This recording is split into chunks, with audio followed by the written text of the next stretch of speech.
যাচ্ছিস? আজকে তোমাদেরকে একটা জিনিস শেয়ার করব। অনেকদিন বাদে বুঝতে পারলাম যে যেখানে সম্মান নেই সেখানে থাকা উচিত নয়। নিজের আত্মসম্মানকে মেরে কখনোই কোনো জায়গায় থাকতে নেই, সেখান থেকে বেরিয়ে যেতে হয়।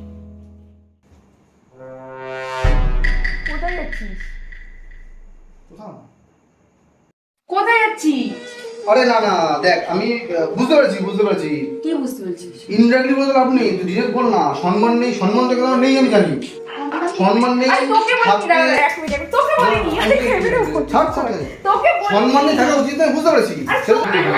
ওদেরকে বলছি বলছি কি হয়েছে? আজকে বাবা ঘর পরিষ্কার করেনি আর বাসনও মাজেনি। না না আরে না ঠিক আছে ঠিক আছে এইগুলো আমরা এগোতে আছি বলে। বলছি তো না না